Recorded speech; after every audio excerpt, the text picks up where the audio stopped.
Hello, I wanted to read you another story. This one I'm so excited to read. It's called Danza. Look at that, gold. And it is by Duncan Tonatiuh. And I just love the art. I know I've read some other stories by him, but the art is just so gorgeous.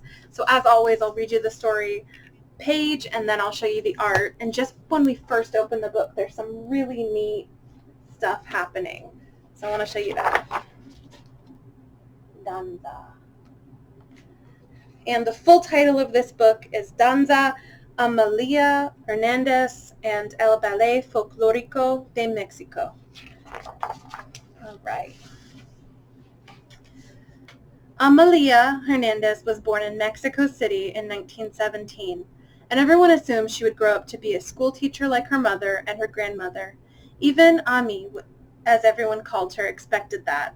But one afternoon, while her family was on vacation, Ami saw a pair of dancers in a town square. They stomped and swayed to the live music. The danzas that they performed had been danced by people of that area for generations. Ami was hooked. She made a decision. She was going to become a dancer herself.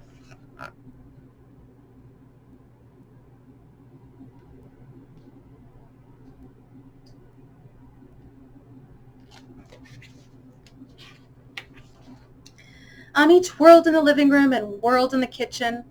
Amalia, scolded her father, a stern military man. But her mother encouraged Ami's interest in the arts, and one day her father gave in.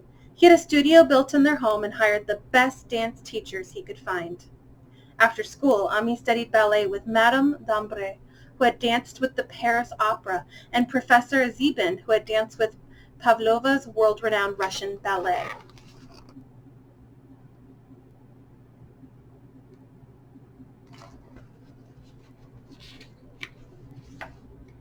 Ami worked on her technique and made sure she always pointed her feet. She perfected the different structured positions and became an accomplished ballerina. In 1939, two dancers from the United States visited Mexico City, where Ami lived. They performed a new style of dance called modern. Amalia was deeply impressed. The movements were expressive and they could be jarring when compared with the delicate movements of ballet.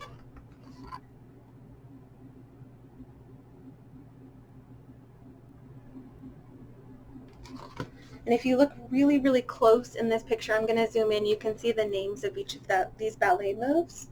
So like first position, arabesque, fifth, pirouette, and grand battlement.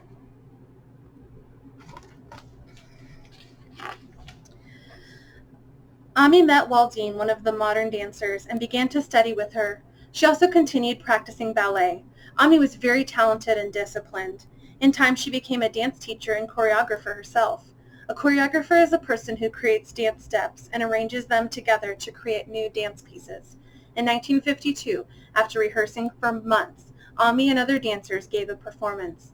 They presented many different dances, but the one the audience clapped for the most was a piece called Sones de Michoacan.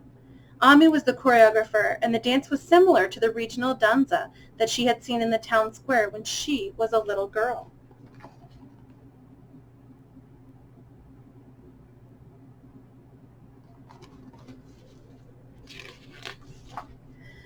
Ami had an idea. She decided that she would create ballets based on the folkloric danzas from the different regions of Mexico. She was so excited that she formed her own company with 7 other dancers. Ami began to travel to villages all around the country to learn as much as she could about the area's traditional dances. She read about the history of each place and talked with elders. When possible, she participated in the danzas herself. She paid special attention to the steps, the music, and the outfits people wore. So neat.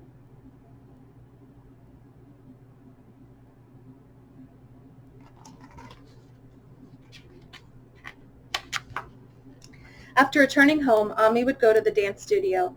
The danzas y bailes she saw in the villages were for ceremonial purposes, like celebrating a patron saint or hoping for a good harvest.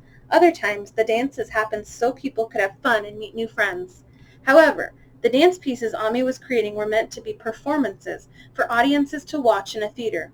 Ami used her skills as a choreographer and her knowledge of both ballet and modern dance to make the pieces innovative and beautiful. She made sure the dancers wore dazzling costumes and that there was dramatic lighting and spectacular backdrops.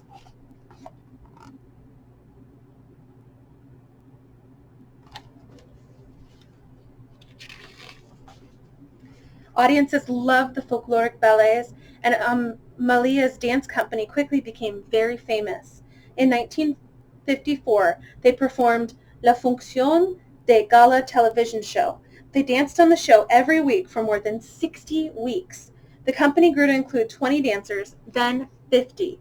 The company's repertoire, or stock of dances, included ballets based on mestizo bailes, like the sones jarochos from Veracruz, mestizos, the combination of Amerindian, European, and African traditions. In this ballet, musicians dressed in white played the harp and guitars as the dancers stomped on la tarima. Ooh, fun. So lots of dancers bringing in different cultures and music and costumes. How fun.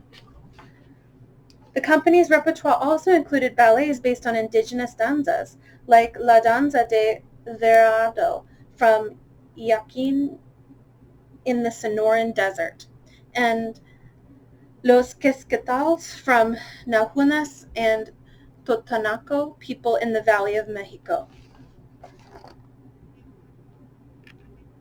So neat. So my class in 5th grade, we spend a lot of time learning about all the different indigenous people in North America. So pretty cool that she's bringing that into these dances. Some of the company's ballets were not based on traditional dances, but were original pieces inspired by Mexico's pre-Columbian past. Ami wanted to celebrate the history of her country. So she looked at the sculptures and art of the ancient civilizations like the Aztecs and the Maya that they had created. She conceived dance steps for ballets like La Gran Tenochtitlan based on that art. We start our 5th grade year learning about pre-Columbian peoples. Pretty cool. Can you guys guess which animals those costumes are that they're wearing, representing?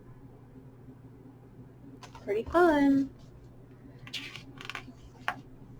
Some ballets were inspired by more recent history and by music like the polka and waltz, which were popular with the wealthy in the 19th century, or by corridos, which were popular with the poor at the beginning of the 20th century. Ami would often dance as Juana Gallo, a fierce female soldier of the time. So she's bringing in the past and the present, different statuses. Very, very cool.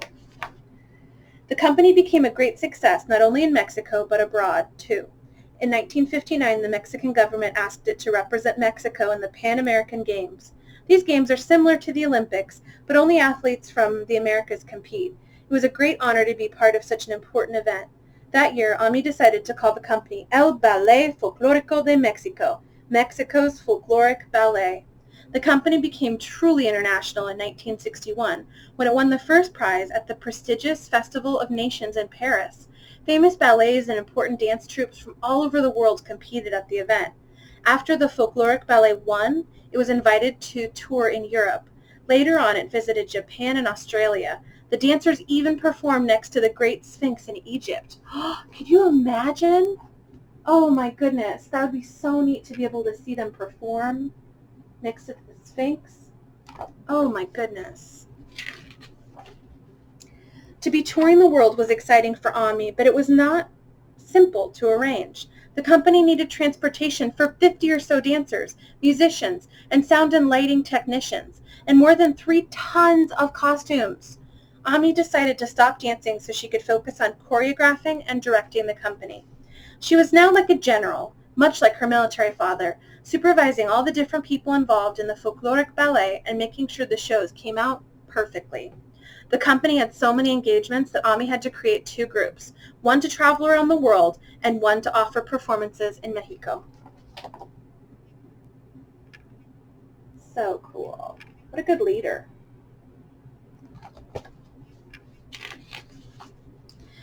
In 1968, Ami opened a dance school. Her brother, who was an architect, designed the building, which housed studios and classrooms. At the school, students could learn folkloric dance and also ballet and modern dance. Often the dancers who studied at the school became professionals in Amalia's company. As the years passed, Ami continued teaching and supervising the folkloric ballet rehearsals. She had become a school teacher after all, like her mother and her grandmother. Oh, that's so cool. Look at the blend of all the dance moves.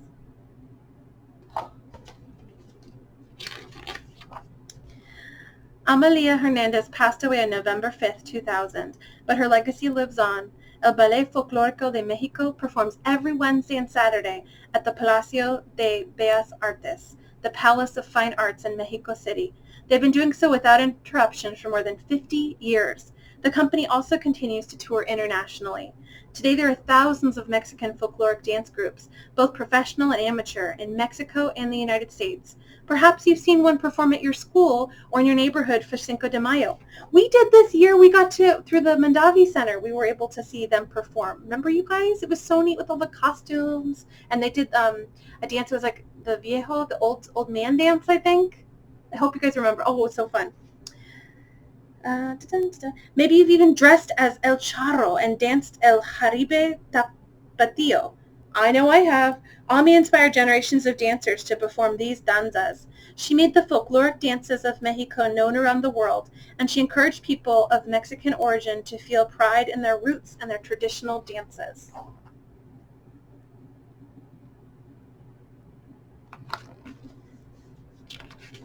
All right. I'm going to read the author's note at the end. Here we go.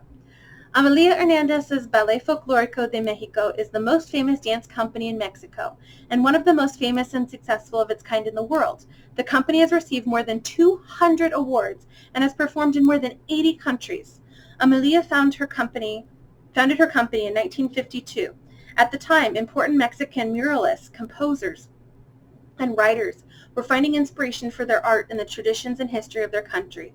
The Mexican government encouraged this. With the support of President López Mateos and several national institutions, Amalia's folkloric ballet quickly became a cultural ambassador for Mexico. When foreign presidents and dignitaries visited the country, the ballet performed for them. On occasion, the ballet also performed abroad for important political figures, as in 1962 when they danced for President John F. Kennedy at the White House. Ooh, I wonder if there's a recording of that. I'm going to have to check and see if I can find it. More than 60 years after it was founded, the company continues to champion the folklore and dances of Mexico around the world. It was not always easy. There were times when Amalia had to put her jewelry and even her father's car up for sale to ensure the financial stability of the company. And at times she was criticized for appropriating and misrepresenting the folkloric dances in Mexico. She was always clear about her intentions, though namely to preserve and capture the spirit of traditional dances, which exist for ceremonial or social purposes, and adapt them so they can be enjoyed in a theater. During her life, Amalia choreographed more than 40 ballets that incorporated local dance traditions from nearly 60 regions. Folkloric dance is part of most people's lives in Mexico. Many people partake in local festivities where dance is an integral part of the celebrations. Others, especially children, perform folkloric dances on special occasions. I remember dressing like a charro and dancing the jarabe tapatío on Mother's Day when I was in elementary school. In the United States, folkloric dances have a very important role too. It's a way for people of diverse backgrounds to affirm their heritage. For instance, I cannot imagine a Cinco de Mayo celebration that does not include Mexican-American dancers swaying and stomping to the sound of the mariachis. I decided to make this book to learn more about the different folkloric dances of Mexico and to celebrate the person who brought them to the world stage and dedicate her life to them. So cool. And then there's one last picture I want to show you guys. So neat. And if you haven't gotten a chance to see a mariachi performance, I strongly recommend it. At a school I taught at previously, they even had a mariachi club where students would learn that music style, and it was just amazing. So I hope you guys enjoyed Danza, and have a wonderful day. Bye!